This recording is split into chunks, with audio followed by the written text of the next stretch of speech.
আসসালামু আলাইকুম। বিএনপির চেয়ারপারসন বেগম খালেদা জিয়া চিকিৎসা শেষে দেশে ফিরে আসছেন। প্রথমে কথা ছিল যে 5 তারিখে ফিরবেন, মানে সোমবার ফিরবেন, কিন্তু এই তারিখটা পরে পরিবর্তন হয়ে মঙ্গলবার হয়েছে। কেন হয়েছে, কেন ডেটটা পরিবর্তন হয়ে গেল, এটা নিয়েও নানা আলোচনা। প্রথমত আলোচনায় আমরা দেখলাম যে যখন বলা হলো যে 5 তারিখে ফিরবেন, মানে 5ই মে ফিরবেন, তখন বলা হচ্ছিল যে একটা বিমানের একটা ফ্লাইটে ফিরবেন, যে ফ্লাইটটা লন্ডন থেকে সিলেটে হয়ে ঢাকায় আসবে। এবং যখন সিলেটে কিছুক্ষণ থাকবে যাত্রাবিরতি, তখন তার সঙ্গে অনেক নেতারা সেখানে সমবেত হবেন, দু একজন দেখা করলে করতেও পারেন, এরকম একটা কথা ছিল। এবং সেই জন্য সিলেটেরও একটা ধরনের প্রস্তুতি ছিল। পরে আবার জানলাম আর একটা ঘটনা, যে সমস্ত ক্রুরা বিমানের ওই ফ্লাইটে থাকবেন, তাদের দুজনকে নাকি আবার পরিবর্তন করা হয়েছে। কেন পরিবর্তন করা হয়েছে, সে এক বিচিত্র কারণটা হলো যে এতে নাকি খালেদা জিয়ার নিরাপত্তা বিঘ্নিত হবে। নিরাপত্তা বিঘ্নিত হওয়ার কারণটা কী উল্লেখ করা হলো, দুজন ক্রুর মধ্যে একজন ক্রু ছিল, একজন নারী একজন পুরুষ। যিনি নারী ক্রু ছিলেন, তার নামটা ইচ্ছা করে বলছি না, তিনি নাকি শেখ রেহানার ফ্লাইটে নিয়মিত তার সঙ্গে থাকতেন।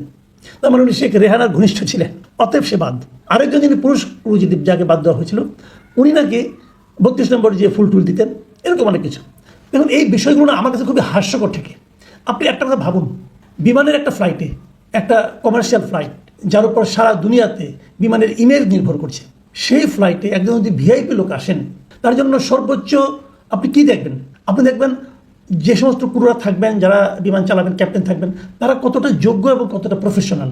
আমাদের এখানে প্রফেশনালিজম মাপা হয় দলীয় সম্পৃক্ততার মাধ্যমে। ভাবুন তো একবার, ধরা যাক শেখ রেহানার সঙ্গে ওই ভদ্রমহিলা ঘনিষ্ঠ ছিলেন। শেখ রেহানা যখন যেতেন, শেখ রেহানাকে কেবল ওনার সঙ্গে যে ঘনিষ্ঠ তাকেই নিতেন, নাকি সবচেয়ে যোগ্য ক্রুকেই নিতে চাইতেন? যোগ্য ক্রুর সেবা পেতে চাইতেন, কোনটা? এগুলি কিন্তু খুব সহজ প্রশ্ন। কিন্তু আমরা করি কি, আমাদের কিছু দলীয় লোকজন থাকেন, কিছু চামচা থাকেন, তারা এগুলো নিয়ে একটা নাটক করতে পছন্দ করেন। তারা বোঝানোর চেষ্টা করেন যে আমার নেত্রীর জন্য আমি জান দিয়ে দিচ্ছি, আমার নেতার জন্য আমি সব কিছু করে ফেলছি, আমার নেতার নিরাপত্তার জন্য আমি ওই রাস্তা 3 ঘন্টা ফাঁকা রাখছি। এগুলো দিয়ে ওনারা ওনাদের নেতার ঘনিষ্ঠ হওয়ার চেষ্টা করেন এবং নিজেরা ব্যক্তিগতভাবে নানা ফয়দা লোটার চেষ্টা করেন। আমি মনে করি এই সমস্ত ক্ষেত্রে না সেগুলি হয়। যেমন ধরা যাক, একটা উদাহরণ দিয়ে বলি, যেমন ধরা যাক খালেদা জিয়া এবার আসবেন, এলে পর ওনার নিরাপত্তা কী ব্যবস্থা নেওয়া হবে, তার সঙ্গে তার 2জন পুত্রবধূ আসবেন, তারেক রহমানের স্ত্রী থাকবেন, উনি যে ধানমন্ডিতে ওনার বাবার বাড়িতে উঠবেন, সেখানে কি নিরাপত্তার ব্যবস্থা করা হবে, এরকম নানা কাহিনী কিন্তু আমরা শুনছি। কিন্তু আরাফাত রহমানের স্ত্রীও কিন্তু আসবেন, এবং আরাফাত রহমানের স্ত্রী কিন্তু মানে আগেও বহুবার এসেছেন। যখন হাসিনা গভর্নমেন্ট ছিল, তখন উনি মাঝে মাঝে আসতেন তার শাশুড়ির সঙ্গে দেখা করতে। তখন কিন্তু এই সমস্ত নিরাপত্তা নিয়ে আমি কারোর মধ্যে কোনো উদ্বেগ দেখিনি, তার দলের নেতাদের মধ্যে উদ্বেগ দেখিনি। কেন ভাই, তার জীবন কি গুরুত্বপূর্ণ নয়? এগুলো কিন্তু ওনারা চান না। যেমন আমি এবার দেখলাম, তারেক রহমান নিজেই বলেছেন যে তার স্ত্রীর নিরাপত্তা নিয়ে যেন কোনো বাড়াবাড়ি না করা হয়। একজন শীর্ষ নেতার পক্ষে এর চেয়ে বেশি আর কী বলা যেতে পারে? উনি সেটাই বলেছেন। কিন্তু এটা কিন্তু চামচারা শুনবে না। আপনারা দেখবেন চামচারা কী নাটক একটা বাধায় নিয়ে নানা রকম ক্যারিকেচার করবে। তো এগুলো আমাদের মতো দেশের একটা প্রচলিত ধারা। আপনি ভাবুন একটা কথা, খালেদা জিয়া গত 15-16 বছরে ওনার নিরাপত্তা ছিল কিছু, ওনাকে জানে মেরে ফেলার কথা ভাবা হচ্ছিল, এরকম অনেকে ভাবছিল।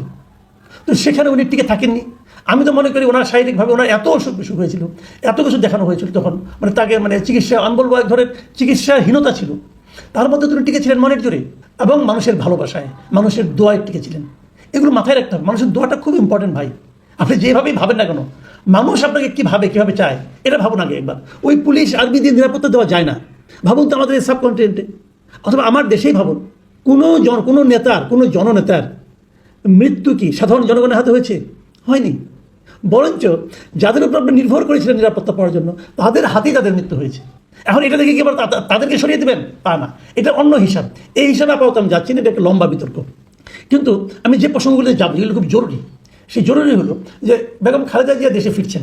আমাদের রাজনীতিতে ওনার এই ফিরে আসাটা কি নতুন কোনো অর্থ বহন করবে? যেমন ধরা যাক, প্রথমে কেন করলাম, উনি তো অসুস্থ ছিলেন, উনি কিন্তু খুবই অসুস্থ ছিলেন, এবং সেই অসুস্থ অবস্থায় এয়ার অ্যাম্বুলেন্সে ওনাকে সেখানে নিয়ে যাওয়া হয়েছিল। এবং এবারও তাকে ওই কাতারের আমিরের বিশেষ অ্যাম্বুলেন্সে আনা হচ্ছে, এয়ার অ্যাম্বুলেন্সে আনা হচ্ছে, এবং সেখানে কাতারের আমিরের চিকিৎসকদের একটা টিমও থাকছে। মানে একজন রাষ্ট্রনেতা যতটা সম্মান এবং গুরুত্ব পাওয়ার কথা অথবা প্রয়োজন, তার সবই কিন্তু বেগম খালেদা জিয়া এবার পাচ্ছেন। যাওয়ার সময় পেয়েছেন, আসার সময় পাচ্ছেন। এটা খুবই একটা ইতিবাচক দিক।